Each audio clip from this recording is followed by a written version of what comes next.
Hello student, welcome back to my Prayas class. आपका Prayas class में स्वागत है। हम लोग पढ़ रहे थे स्टूडेंट, इडुटेरिया के द्वारा जो है बीपीएससी एईडीओ का प्रैक्टिस सेट निकाला गया है, उसी को जो है हम लोग डिस्कस कर रहे थे।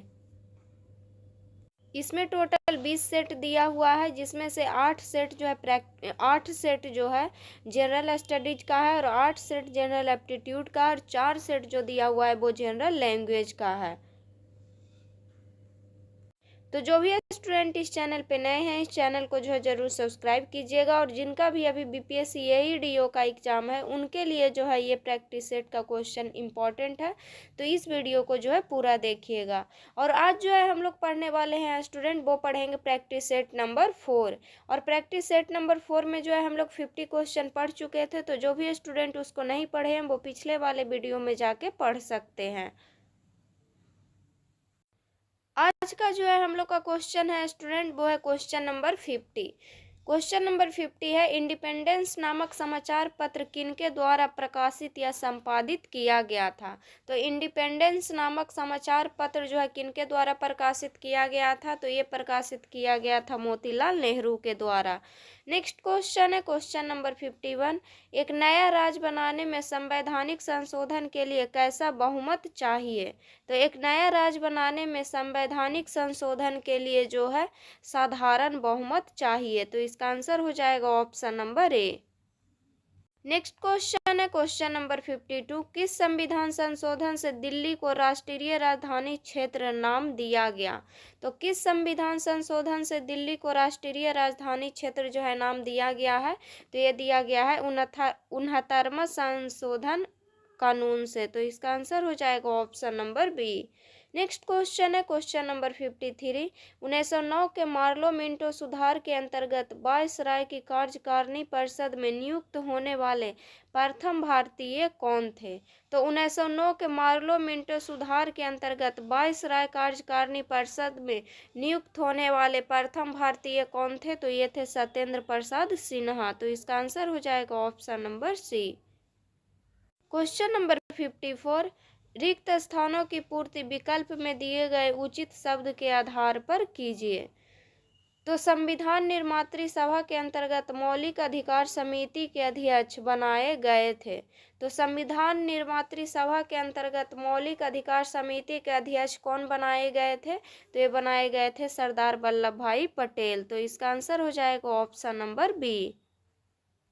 नेक्स्ट क्वेश्चन है क्वेश्चन नंबर 55, भारतीय संविधान में समवर्ती सूची का प्रावधान किस देश के संविधान से प्रेरित होकर ग्रहण किया गया है।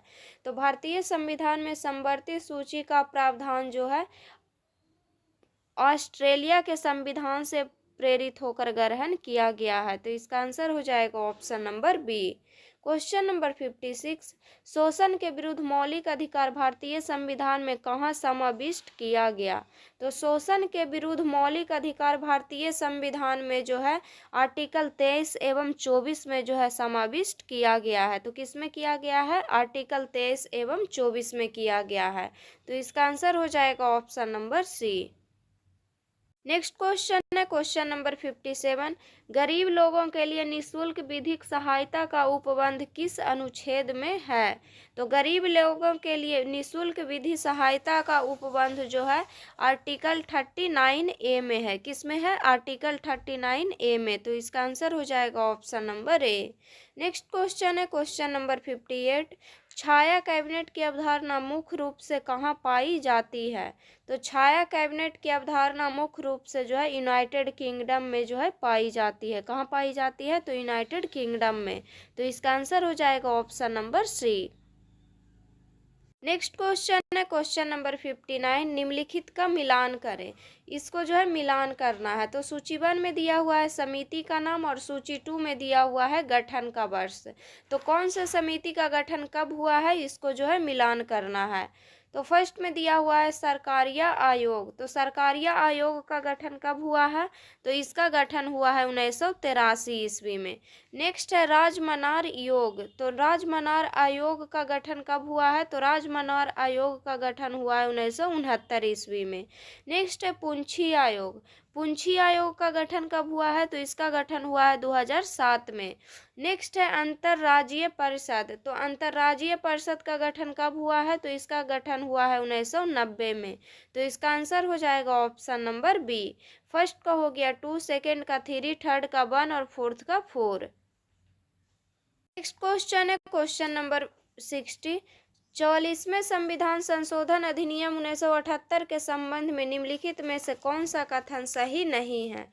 तो 44वें संविधान संशोधन अधिनियम 1978 के संबंध में कथन दिया हुआ है और इसमें जो है कौन सा सही नहीं है उसको चूज करना है। तो फर्स्ट कथन दिया हुआ है, इसने राष्ट्रीय आपातकाल के लिए आधार के रूप में आंतरिक अशांति शब्द के स्थान पर सशस्त्र विद्रोह शब्द को शामिल किया। तो 44वें संविधान संशोधन अधिनियम में जो है आपातकाल के लिए आधार के रूप में आंतरिक अशांति शब्द के स्थान पर सशस्त्र विद्रोह शब्द को शामिल किया। तो ये सही है। सेकंड ऑप्शन है, राष्ट्रीय आपातकाल की घोषणा न्यायिक समीक्षा से मुक्त नहीं है। तो ये भी सही है। थर्ड ऑप्शन है, इसने राष्ट्रपति को राष्ट्रीय आपातकाल के संचालन को भारत के निर्दिष्ट भाग तक सीमित करने में सक्षम बनाया। तो नहीं, ये गलत है। और फोर्थ ऑप्शन है, राष्ट्रीय आपातकाल को रद्द करने पर लोकसभा का नियंत्रण होता है। तो ये भी सही है। इस ऑप्शन नंबर सी जो है इसमें गलत है। तो इसका आंसर हो जाएगा ऑप्शन नंबर सी। और 1976 के 42वें संविधान संशोधन में जो है 1976 के 42वें संविधान संशोधन अधिनियम में जो है राष्ट्रपति को राष्ट्रीय आपातकाल के संचालन को भारत के निर्दिष्ट हिस्से तक सीमित करने का अधिकार दिया गया था। तो ये जो है 44वें संविधान संशोधन में नहीं दिया गया था, 42वें संविधान संशोधन में दिया गया था। क्वेश्चन है क्वेश्चन नंबर 61। किसी दी गई अवधि के लिए एक देश की राष्ट्रीय आय। तो किसी दी गई अवधि के लिए एक देश की राष्ट्रीय आय क्या होता है? तो उत्पादित अंतिम वस्तुओं और सेवाओं के मौद्रिक मूल्य के बराबर होगी। तो इसका आंसर हो जाएगा option number D. Question number 62। Bharat को 1991 में आर्थिक संकट का सामना करना पड़ा। इस संकट का प्रमुख कारण निम्नलिखित में से कौन सा था? तो भारत को जो है 1991 में आर्थिक संकट का सामना करना पड़ा। इस संकट का प्रमुख कारण क्या था? तो इस संकट का प्रमुख कारण था बाह्य ऋण का उच्च स्तर। तो इसका आंसर हो जाएगा option number B. Next question है क्वेश्चन नंबर 63। निम्नलिखित में से कौन सी स्थिति मुद्रास्फीति की ओर ले जा सकती है? तो कौन सी स्थिति जो है मुद्रास्फीति की ओर ले जा सकती है? तो समग्र मांग की तीव्र वृद्धि आपूर्ति से अधिक होना। तो इसका आंसर हो जाएगा option number A. Next question है क्वेश्चन नंबर 64। सरकार द्वारा हर साल न्यूनतम समर्थन मूल्य एमएसपी घोषित किया जाता है। तो सरकार द्वारा जो है एमएसपी घोषित किया जाता है बुआई के मौसम से पहले। तो इसका आंसर हो जाएगा option number A. Next question है क्वेश्चन नंबर 65। भारतीय रिजर्व बैंक द्वारा निम्नलिखित में से कौन से कार्य को किया जाता है? तो आरबीआई द्वारा निम्नलिखित में से कौन से कार्य को किया जाता है? तो फर्स्ट ऑप्शन है देश की मुद्रा जारी करना। सेकंड ऑप्शन है विभिन्न तरीकों से देश की धन आपूर्ति को नियंत्रित करना। थर्ड ऑप्शन है सरकार के बैंकर के रूप में कार्य करना। और फोर्थ ऑप्शन है यह अर्थव्यवस्था के विदेशी मुद्रा भंडार का संरक्षक है। और फिफ्थ ऑप्शन दिया हुआ है यह बैंकिंग प्रणाली के लिए एक बैंक के रूप में कार्य करता है। तो उपयुक्त में से कौन सा कथन सही है? तो इसमें से जो है कौन सा कथन सही है उसको चूज करना है। तो इसमें से जितना भी दिया हुआ है वो सभी कथन सही है। तो इसका आंसर हो जाएगा ऑप्शन नंबर डी, उपयुक्त सभी। नेक्स्ट क्वेश्चन है क्वेश्चन नंबर 66। मुद्रा अवमूल्यन के संबंध में निम्नलिखित में से कौन सा कथन सत्य है? तो मुद्रा अवमूल्यन के संबंध में कथन दिया हुआ और कौन सा सही है उसको चूज करना है इसमें। तो फर्स्ट ऑप्शन है मुद्रा अवमूल्यन करने वाले देश का आयात कम हो जाता है तथा निर्यात बढ़ जाता है। तो ये सही है कि मुद्रा अवमूल्यन करने वाले देश का जो है आयात कम हो जाता है तथा निर्यात बढ़ जाता है। तो इसका आंसर हो जाएगा option number A. Question number 67, सत्य कथन का चयन करें। तो इसमें जो सही है उसको चूज करना है। तो एक तरफ जो है क्रांति दिया हुआ है और एक तरफ उससे संबंधित क्षेत्र दिया हुआ है। तो इसमें जो सही है उसको चूज करना है। तो फर्स्ट में दिया हुआ है गुलाबी क्रांति। गुलाबी क्रांति जो है प्याज उत्पादन से संबंध है इसका, तो ये सही है। नेक्स्ट है रजत क्रांति। रजत क्रांति दिया हुआ है कोको उत्पादन से संबंध है, तो ये जो है गलत है। रजत क्रांति का संबंध जो है अंडा उत्पादन से है। किसके उत्पादन से है? तो अंडा उत्पादन से है रजत क्रांति का संबंध है। नेक्स्ट है हरित सोना क्रांति। हरित सोना क्रांति दिया हुआ है मसाला उत्पादन से संबंध है, तो नहीं, ये गलत है। हरित सोना क्रांति जो है बांस उत्पादन से संबंधित है। कौन से उत्पादन से संबंधित है? तो बांस उत्पादन से संबंधित है। नेक्स्ट है मूक क्रांति। मूक क्रांति दिया हुआ है कपास उत्पादन से संबंध है, तो नहीं, ये गलत है। मूक क्रांति जो है मोटे अनाज का उत्पादन से संबंधित है। मूक क्रांति जो है किससे संबंधित है? तो मोटे अनाज के उत्पादन से संबंधित है। तो इसमें जो है सही कथन को चूज करना था, तो इसका आंसर हो जाएगा option number A. Question number 68, SEBI एक संस्था है। तो सेबी एक संस्था है। तो फर्स्ट ऑप्शन है विनियामक, सेकंड ऑप्शन है संविधिक, थर्ड ऑप्शन है संवैधानिक और फोर्थ ऑप्शन है ए और बी दोनों। तो सेबी जो है विनियामक और संविधिक दोनों संस्था है। तो इसका आंसर हो जाएगा ऑप्शन नंबर डी, ए और बी दोनों। नेक्स्ट क्वेश्चन है मुजफ्फरपुर बम कांड के अभियुक्तों में किसे फांसी दी गई? तो मुजफ्फरपुर बम कांड के अभियुक्तों में जो है किसे फांसी दी गई थी? तो ये इसमें जो है फांसी दिया गया था खुदीराम बोस को। तो इसका आंसर हो जाएगा ऑप्शन नंबर ए। और मुजफ्फरपुर बम कांड जो है कब हुआ था? तो ये हुआ था 1908 ईस्वी में। और मुजफ्फरपुर में 30 अप्रैल 1908 ईस्वी को खुदीराम बोस और प्रफुल्ल चंद्र चाकी ने जज किंग्सफोर्ड की हत्या का प्रयास किए थे। और खुदीराम बोस को जो है 18 वर्ष की आयु में 11 अगस्त 1908 को जो है फांसी की सज़ा दी गई थी। तो खुदीराम बोस को जो है फांसी की सज़ा कब दी गई थी? तो 18 वर्ष की आयु में दी गई थी। और कब दिया गया था? तो 11 अगस्त 1908 को दिया गया था। नेक्स्ट क्वेश्चन है क्वेश्चन नंबर 70, पटना में अनुशीलन समिति की शाखा स्थापित की थी। तो पटना में अनुशीलन समिति की शाखा जो है कौन स्थापित किए थे? तो ये किए थे सचिंद्रनाथ सान्याल। तो इसका आंसर हो जाएगा ऑप्शन नंबर बी। और अनुशीलन समिति की जो है स्थापना कब हुआ था? तो इसका स्थापना हुआ था 1913 ईस्वी में। कब हुआ था? 1913 ईस्वी में हुआ था। नेक्स्ट क्वेश्चन है क्वेश्चन नंबर 71, मजरूल हक द्वारा पटना में स्थापित सदाकत आश्रम के लिए भूमि किसने दान में दिया था? तो मजरूल हक द्वारा पटना में स्थापित सदाकत आश्रम के लिए जो है भूमि दान जो है कौन दिए थे? तो ये दिए थे खैरू मियाँ। तो इसका आंसर हो जाएगा option number C. Next question है यूथ लीग और तूफानी जत्था का गठन किसके द्वारा किया गया था? तो यूथ लीग और तूफानी जत्था का गठन जो है समाजवादियों के द्वारा किया गया था। तो इसका आंसर हो जाएगा ऑप्शन नंबर बी। क्वेश्चन है क्वेश्चन नंबर 73, सिवान थाने पर झंडा फहराने के प्रयास में अगस्त क्रांति के दौरान शहीद व्यक्ति कौन थे? तो सिवान थाने पर झंडा फहराने के प्रयास में अगस्त क्रांति के दौरान शहीद व्यक्ति कौन थे? तो ये थे फुलेना प्रसाद श्रीवास्तव। तो इसका आंसर हो जाएगा option number D. Next question है कैमूर पठार किसके लिए प्रसिद्ध है? तो कैमूर पठार जो है चूना पत्थर के लिए प्रसिद्ध है। तो इसका आंसर हो जाएगा ऑप्शन नंबर बी। और कैमूर पठार का जो है इसका विस्तार कहाँ से कहाँ तक है? तो इसका विस्तार जो है विंध्य श्रेणी का पूर्वी विस्तार है। तो कैमूर जो पठार है जो विंध्य श्रेणी का पूर्वी विस्तार है और यह मुख्य रूप से चूना पत्थर के अपने समृद्ध भंडार के लिए जो है जाना जाता है। नेक्स्ट क्वेश्चन है क्वेश्चन नंबर 75, कोसी मैदान की समुद्र तल से औसत ऊंचाई है। तो कोसी मैदान की समुद्र तल से औसत ऊंचाई कितना है? तो 30 मीटर है। तो इसका आंसर हो जाएगा option number B. Next question है क्वेश्चन नंबर 76, जनजाति और जिले के निम्नलिखित जोड़ों में से कौन सा जोड़ा सही नहीं है? तो जनजाति और जिले के निम्नलिखित जोड़ा दिया हुआ है कि कौन सा जनजाति जो है कौन सा जिला में रहता है और इसमें जो है कौन सा जोड़ा सही नहीं है उसको चूज करना है। तो फर्स्ट में दिया हुआ है संथाल। संथाल जनजाति जो है बांका जिला दिया हुआ है, तो ये सही है। नेक्स्ट है मुंडा। मुंडा जनजाति जमुई दिया हुआ है, तो नहीं, ये गलत है। मुंडा जनजाति का विस्तार जो है उत्तरी बिहार के कुछ जिलों में है। जैसे कौन से जिला? जैसे कटिहार जिला में है। नेक्स्ट है उराव। उराव जनजाति कहाँ है? तो ये सुपौल जिला में है, तो ये भी सही है।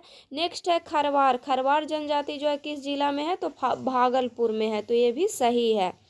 तो इसमें से पूछा था कौन सा जोड़ा सही नहीं है, तो इसका आंसर हो जाएगा option number B. Next question है क्वेश्चन नंबर 77। पुरानी जलोढ़ मिट्टी का भंडार बिहार के निम्नलिखित से किस क्षेत्र में पाई जाती है? तो पुरानी जलोढ़ मिट्टी का भंडार बिहार के जो है किस क्षेत्र में पाया जाता है? तो पटना और गया में पाया जाता है, तो इसका आंसर हो जाएगा option number A. Next question है क्वेश्चन नंबर 78। दक्षिण बिहार में प्रचलित परंपरागत जल संरक्षण सिंचाई पद्धति कहलाती है? तो दक्षिण बिहार में प्रचलित परंपरागत जल संरक्षण सिंचाई पद्धति जो है क्या कहलाती है? तो ये कहलाता है आहर और पाइन, तो इसका आंसर हो जाएगा option number A. Next question है क्वेश्चन नंबर 79। निम्नलिखित में से कौन सा कथन स्वतंत्र भारत के पहले बिहार विधानसभा चुनाव 1952 के संदर्भ में सही है? तो स्वतंत्र भारत के पहले बिहार विधानसभा चुनाव कब हुआ था? तो 1952 में हुआ था, और इसके संदर्भ में कथन दिया हुआ है और इसमें कौन सही है उसको चूज करना है। तो फर्स्ट कथन दिया हुआ है बिहार विधानसभा में कुल 330 सीटों के लिए चुनाव हुए और एक सदस्य मनोनीत किया गया, तो ये सही है कि बिहार विधानसभा में जो है कुल जो है 330 सीटों के लिए चुनाव हुए और एक सदस्य मनोनीत किया गया।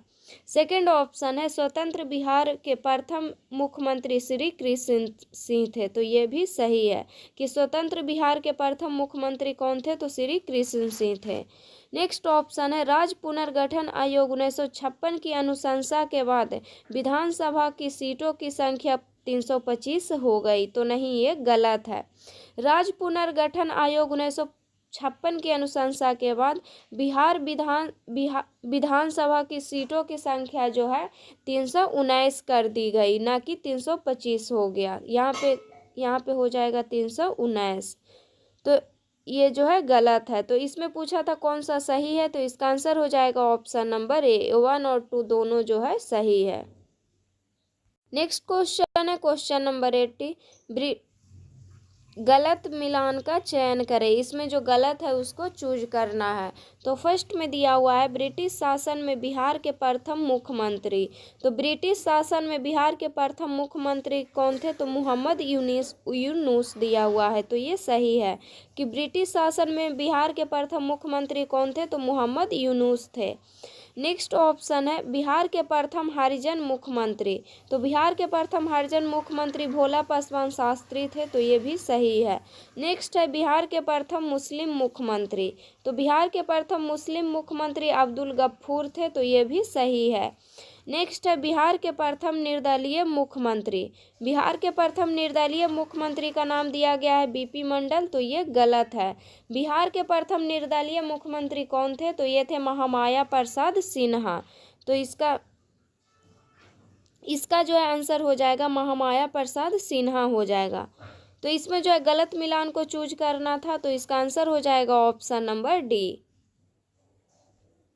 नेक्स्ट क्वेश्चन है क्वेश्चन नंबर 81। सितंबर 2025 में दादा साहेब फाल्के पुरस्कार 2023 दिया गया है। तो सितंबर 2025 में दादा साहेब फाल्के पुरस्कार 2023 जो है किसको दिया गया है? तो मोहनलाल को दिया गया है, तो इसका आंसर हो जाएगा ऑप्शन नंबर बी। और दादा साहेब फाल्के पुरस्कार की शुरुआत कब हुआ था? तो इसका शुरुआत हुआ था 1969 ईस्वी में, और इसमें जो है विजेता को 15 लाख रुपये का नगद पुरस्कार दिया जाता है।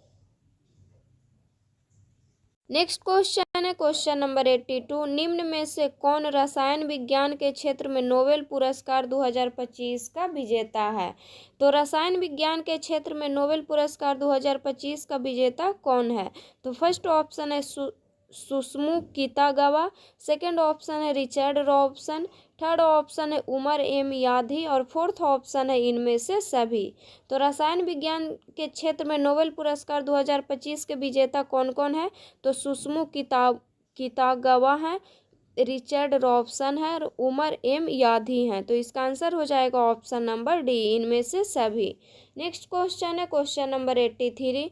नेपाल की पहली महिला अंतरिम प्रधानमंत्री कौन बनी? तो नेपाल की पहली महिला अंतरिम प्रधानमंत्री बनी है सुशीला कार्की। तो इसका आंसर हो जाएगा option number A. Next question है क्वेश्चन नंबर 84। एशिया कप 2025 का खिताब किस देश ने जीता है? तो एशिया कप 2025 का खिताब जो है भारत जीता है। तो इसका आंसर हो जाएगा option number C. Next question है क्वेश्चन नंबर 85। भारत और यूरोपीय मुक्त व्यापार संघ EFTA के बीच मुक्त व्यापार समझौता किस तिथि से लागू हुआ? तो ये जो है लागू हुआ है 1 अक्टूबर 2025 से लागू हुआ है। तो इसका आंसर हो जाएगा option number C. Next question है क्वेश्चन नंबर 86। किस राज्य सरकार ने बच्चों के खिलाफ हिंसा को समाप्त करने के लिए बाल सुरक्षा राज्य कार्य योजना की शुरुआत की? तो बाल सुरक्षा राज्य कार्य योजना की शुरुआत जो है कौन से राज्य ने किया है? तो केरल किया है। तो इसका आंसर हो जाएगा ऑप्शन नंबर सी। क्वेश्चन है क्वेश्चन नंबर 87। अप्रैल 2025 में 11वीं ब्रिक्स पर्यावरण मंत्रियों की बैठक का आयोजन कहाँ किया गया? तो 11वीं ब्रिक्स पर्यावरण मंत्रियों की बैठक का आयोजन किया गया है ब्रासीलिया में। और ब्रासीलिया कहाँ पड़ता है? तो ये पड़ता है ब्राजील में। तो इसका आंसर हो जाएगा option number C. Next question है निम्न में से किसे संयुक्त राष्ट्र जलवायु सम्मेलन COP30 के लिए दक्षिण एशिया दूत नियुक्त किया गया? तो COP30 के लिए दक्षिण एशिया दूत जो है किसको नियुक्त किया गया है? तो अरुणाभ घोष को किया गया है। तो इसका आंसर हो जाएगा option number A. Next question है क्वेश्चन नंबर 89। हाल ही में चर्चा में रहा आकाश तीर क्या है? तो हाल ही में चर्चा में रहा आकाश तीर क्या है? तो फर्स्ट ऑप्शन दिया हुआ है, यह शत्रु के विमानों, ड्रोन और मिसाइलों का पता लगाने, ट्रैक करने और उन्हें मार गिराने की स्वचालित प्रणाली है। सेकंड ऑप्शन है, यह भारतीय निर्मित स्वदेशी रक्षा प्रणाली है। तो ये भी सही है। तो आकाश तीर क्या है? तो यह शत्रु के विमान, ड्रोन और मिसाइल का पता लगाने, ट्रैक करने और उन्हें मार गिराने की स्वचालित प्रणाली है। और यह भारतीय निर्मित स्वदेशी रक्षा प्रणाली है। तो ये दोनों जो है इसमें सही है। तो इसका आंसर हो जाएगा ऑप्शन नंबर सी, 1 और 2 दोनों। नेक्स्ट क्वेश्चन है, भारत का पहला artificial intelligence data centre park किस राज्य में स्थित है? तो भारत का पहला artificial intelligence data centre park जो है छत्तीसगढ़ में स्थित है। तो इसका आंसर हो जाएगा option number A. Question number 91। हाल ही में चर्चा में रहा भार्गव शास्त्र ड्रोन प्रणाली किस संगठन द्वारा विकसित की गई है? तो भार्गव शास्त्र ड्रोन प्रणाली जो है ये जो है विकसित किया गया है solar defence and aerospace limited के द्वारा। तो इसका आंसर हो जाएगा option number A. Next question है क्वेश्चन नंबर 92। सुरक्षा बलों द्वारा अमरनाथ यात्रा के सुरक्षित संचालन के लिए निम्न में से कौन सा ऑपरेशन शुरू किया गया? तो निम्न में से जो है ऑपरेशन शिवा शुरू किया गया है। तो इसका आंसर हो जाएगा option number B. Next question है क्वेश्चन नंबर 93। गोल्डन डोम के संदर्भ में कौन सा कथन सही है? तो गोल्डन डोम के संदर्भ में कथन दिया हुआ है और कौन सा कथन सही है इसको जो है चूज करना है। तो फर्स्ट कथन है, यह एक बहुस्तरीय मिसाइल रक्षा प्रणाली है। सेकंड ऑप्शन है, यह प्रणाली इजराइल के आयरन डोम से प्रेरित है। और थर्ड ऑप्शन है, इसे अमेरिका द्वारा निर्मित किया गया है। तो गोल्डन डोम जो है यह एक बहुस्तरीय मिसाइल रक्षा प्रणाली है। तो ये सही है। यह प्रणाली इजराइल के आयरन डोम से प्रेरित है। तो ये भी सही है। और इसे अमेरिका द्वारा निर्मित किया गया है। तो ये भी सही है। तो इसका आंसर हो जाएगा ऑप्शन नंबर डी, 1, 2 और 3 जो है इसमें सही है। नेक्स्ट क्वेश्चन है क्वेश्चन नंबर 94। निम्न में से किस शहर में भारत का पहला best to wildlife park बनाया जाएगा? तो ये जो है किस शहर में बनाया जाएगा? तो ये बनाया जाएगा नोएडा में। नेक्स्ट क्वेश्चन है स्टूडेंट क्वेश्चन नंबर 95। चागोस द्वीप के संदर्भ में निम्नलिखित कथनों पर विचार कीजिए। तो चागोस द्वीप के संदर्भ में कथन दिया हुआ है। तो फर्स्ट कथन है, हाल ही में इसकी संप्रभुता ब्रिटेन ने मॉरिशस को सौंपी है। सेकंड ऑप्शन है, यह हिंद महासागर में स्थित है। तो चागोस जो द्वीप है इसकी संप्रभुता जो है ब्रिटेन ने मॉरिशस को सौंपी है, तो ये सही है। और यह हिंद महासागर में स्थित है, तो ये भी सही है। तो इसका आंसर हो जाएगा ऑप्शन नंबर सी। 1 और 2 दोनों जो है इसमें सही है। क्वेश्चन नंबर 96, निम्न में से किसके द्वारा the diary of a cricketer wife नामक किताब लिखी गई है। तो the diary of a cricketer wife नामक किताब जो है किसके द्वारा लिखा गया है। तो पूजा पुजारा के द्वारा लिखा गया है। तो इसका आंसर हो जाएगा option number D. Next question है, निम्न में से किसने हाल ही में आयोजित मोनाको ग्रैंड प्रिक्स 2025 का खिताब जीता। तो मोनाको ग्रैंड प्रिक्स 2025 का खिताब कौन जीता है। तो ये जीता है लैंडो नोरिस ने। तो इसका आंसर हो जाएगा option number A. Question number 98, Bihar के किस खिलाड़ी ने खेलो इंडिया यूथ गेम्स 2025 में 2000 मीटर स्टीपले चेंज में स्वर्ण पदक जीता है। तो बिहार के किस खिलाड़ी ने खेलो इंडिया यूथ गेम्स 2025 में 2000 मीटर स्टीपले चेंज में स्वर्ण पदक जीता है। तो कौन जीता है। तो ये जीती है खुशी यादव। तो इसका आंसर हो जाएगा ऑप्शन नंबर ए।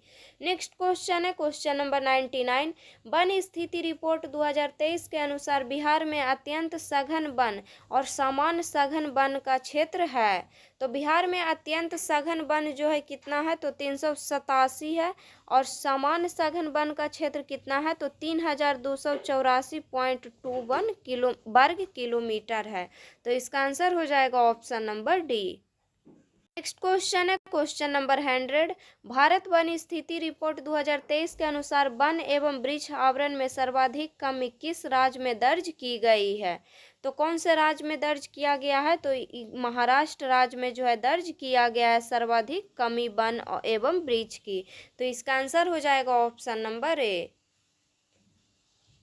तो प्रैक्टिस सेट नंबर 4 में जो है इतना ही क्वेश्चन था स्टूडेंट, इसको जो है हम लोग पढ़ चुके हैं। नेक्स्ट वीडियो में जो है हम लोग प्रैक्टिस सेट नंबर 5 पढ़ेंगे। तो अगर वीडियो अच्छा लगे तो वीडियो को लाइक कीजिएगा और चैनल को सब्सक्राइब कीजिएगा। और जो भी स्टूडेंट इस चैनल पे नए हैं इस चैनल को जो है ज़रूर सब्सक्राइब कीजिएगा। और जिनका भी अभी BPSC AEDO का एग्ज़ाम है उनके लिए जो है ये क्वेश्चन इंपॉर्टेंट है, तो इसको जितना हो सके उतना आप रिविज़न कीजिएगा।